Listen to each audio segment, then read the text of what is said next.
Bienvenidos a las vidas de los santos.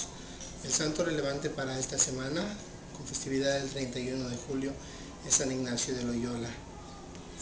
Nacido Íñigo López de Loyola en la región de Azpeitia, en España, en 1491. San Ignacio es mejor conocido como el fundador de la Sociedad de Jesús, de la Compañía de Jesús o los jesuitas. Ya veremos eso más adelante. Nació en una familia noble en el castillo de Loyola, de padres nobles. Se crió sus primeros años pues entre la milicia, entre las armas, con sueños de ser un gran soldado, ¿verdad?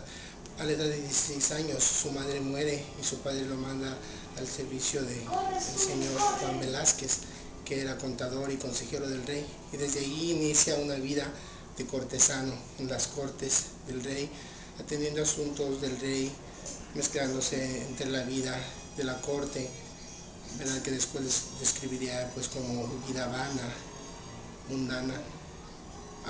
En 1521 participa en la defensa de la ciudad de Pamplona cuando los franceses invaden España, ¿verdad? Y después de defender el castillo por varios días es alcanzado por una bala de cañón que le rompe una pierna y le daña la otra. Finalmente el castillo cae en manos de los franceses, pero a Ignacio se le concede regresar a casa. Los mismos franceses lo llevan en una camilla al castillo de Loyola, donde empieza un largo periodo de recuperación. En este momento de convalecencia, San Ignacio pide algo de lectura para poder entretenerse, pero al no haber en la casa libros de caballería, suele encontrarse la vida de Jesús y algunos libros de los santos, pues no te queda otro remedio que recurrir a estas lecturas, y empieza un largo proceso de conversión. Para describir un poco la personalidad del santo, hay que ver que durante su accidente, durante la herida que le causó la bala, que le destrozó la pierna, en el momento de recuperación, la pierna estaba sanando mal. Entonces los doctores vieron que iba a quedar chueco y decidieron quebrársela nuevamente para que esta vez se soldara bien. Y todo esto lo aguantó San Ignacio con mucha valentía.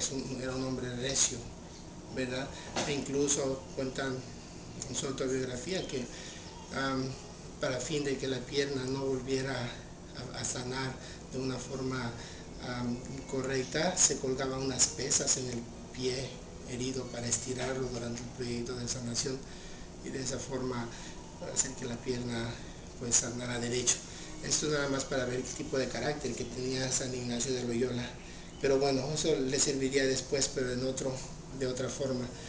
Entonces tenemos que en 1521, durante su convalecencia, empieza un periodo largo de conversión, donde a veces quería él recuperarse para volver a las andadas, a la vida de la carrera de las armas, y por otra parte, con las inspiraciones de los santos y de la vida de Jesús, pues también sentía la tentación, digámoslo así, el deseo de dejar el mundo, de dejar todas las cosas vanas que él mismo comenta. Cuando pensaba, lo emocionaban por un momento, pero a la larga lo dejaban con un gran vacío, mientras que cuando reflexionaba en lo que habían hecho los santos, le llegaba una paz muy profunda. Finalmente se decide a imitar a los santos, y tras de su recuperación decide ir de peregrinación a Jerusalén. Entonces se va a Jerusalén, ¿verdad? No puede llegar a Jerusalén por el momento porque donde se tenía que embarcar, la ciudad de Barcelona, estaba cerrada la ciudad debido a una peste que había en esos días. Tuvo que alojarse en la ciudad de Manresa, donde se fue a vivir a una cueva. Por un periodo de cerca de 10 meses vivió en esa cueva, meditando, haciendo penitencia, reflexionando, ¿verdad? Y escribiendo lo que se conoce mundialmente como los ejercicios espirituales de San Ignacio de Loyola, que todavía al día mucha gente los practica, no necesariamente religiosos ni necesariamente católicos. Estos ejercicios duran más o menos un mes, ¿verdad? Son 30 días de ejercicios donde se trata de todo, se profundiza sobre todo, se aprenden métodos para despojarse realmente de lo vano, de hacerse un poco más dueño de sí mismo, tener más fortaleza en rechazar las cosas malas, profundizar en la existencia, en la vida que Dios nos ofrece. Todos estos ejercicios los estuvo escribiendo durante ese periodo donde vivía como ermitaño. Después, posteriormente, ya pudo ir a Jerusalén, ¿verdad? Y ahí entre una imagen de la Virgen de Montserrat, que es donde visitó por primera vez, dejó todas sus cosas y su antigua vida, su ropa, se despojó de todo y de adelante se vistió un sayal, ¿verdad? Que es una túnica de tela de costal, y se fue de peregrino misionero pidiendo limosna a Jerusalén. Llegó a Jerusalén, estuvo un tiempo ahí, pero debido a la situación tan difícil, puesto que en estos tiempos toda Tierra Santa estaba a manos de los moros, los árabes, le aconsejaron que se fuera de ahí, porque pues pasaba mucho peligro, y no solo él, sino los franciscanos que estaban encargados en esos tiempos de Tierra Santa. Regresó nuevamente con la intención de ir a Roma, llegó a Roma, pero volvió nuevamente a Barcelona, ¿verdad? Con la intención de ponerse a estudiar, puesto que le aconsejaron de que si él pensaba predicar y si él pensaba pues llevar a formar discípulos, entonces tendría que estudiar. Y sí, se entró a una escuela en Barcelona por 2 años a estudiar lo más básico, humanidades, ¿verdad? Latín. Posteriormente se movió a la Universidad de Salamanca a seguir con los estudios de filosofía y teología, y más tarde decidió ir a la Universidad de París. Cabe mencionar que en estos tiempos, durante sus estudios, tuvo muchos problemas, porque él vivía de mendigo, ¿verdad? Pidiendo limosnas para sostenerse, para sus estudios, pero también ayudando con esas mismas limosnas a la gente pobres, a los enfermos, y predicando, que eso le valió que lo encerraran varias veces, porque en estos tiempos las herejías, sobre todo el protestantismo de Lutero, estaba en auge y había mucha confusión y muchas persecuciones de un lado y del otro, los protestantes a los católicos a los protestantes, que cuando la Santa Inquisición se enteró de que San Ignacio de Loyola andaba esparciendo doctrinas sin estar muy preparado, porque para ese entonces todavía no tenía ningún estudio, lo cuestionaron y lo encerraron por un tiempo. Después se revisó su libro de ejercicios espirituales y finalmente fue aprobado por el mismo Papa. Él siguió sus estudios. Al llegar a la Universidad de París, se encontró ahí con los que serían sus amigos, otros que ahora son santos, como es Francisco Javier o el beato Pedro Fabro, con los que fundaron la Compañía de Jesús, los jesuitas.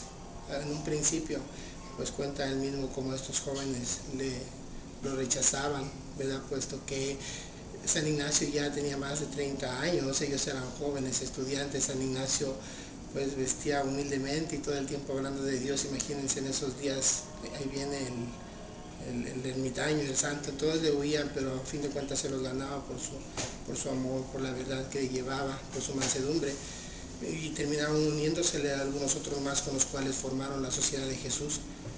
El fin de esta Sociedad de Jesús más bien se llamó la Compañía de Jesús, y precisamente el nombre de la Compañía de Jesús se refiere a que ellos querían ser la compañía, o en otras palabras un ejército, una compañía para Cristo. Así como todos los reyes tenían sus ejércitos, ellos querían que Cristo mismo tuviera su ejército para defender la fe. Fundaron la Compañía de Jesús, que ahora se llama la Sociedad de Jesús, o los jesuitas, como se les conoce, con el propósito primero de ir a evangelizar Palestina, Tierra Santa. Pero si eso no podía ser posible, entonces irían a ponerse a las órdenes del Papa. Ocurrió lo segundo, puesto, como dije yo, los conflictos entre Medio Oriente y Europa pues estaban en pleno auge. Entonces se fueron de peregrinación al Papa. Durante el camino, San Ignacio recibió muchas iluminaciones, incluso se le apareció Jesús, ¿verdad?, diciéndole que lo escogía para su siervo, que lo aceptaba, ¿verdad? Y llegaron con el Papa los aceptó y se pusieron a las órdenes. Los jesuitas tienen todos los votos que tienen todos los religiosos: obediencia, castidad y pobreza, y un cuarto voto que hacen ellos, que es obediencia exclusiva al Papa. En otras palabras, ellos están completamente a las órdenes del Papa. Y a lo largo de la historia así ha sido, lo que les ha valido muchos problemas, sobre todo en esos tiempos, cuando había muchas guerras entre reinos y los papas jugaban un papel muy importante, pues se hacían enemigos, ¿verdad? Porque ellos defendían la postura del papa en cualquier situación, incluso como dije antes, durante la Contrarreforma, que es cuando el Concilio de Trento tuvo lugar para atacar las herejías de Lutero, de los protestantes. Algunos de los jesuitas fueron muy notables en su rechazo a los herejes, al protestantismo.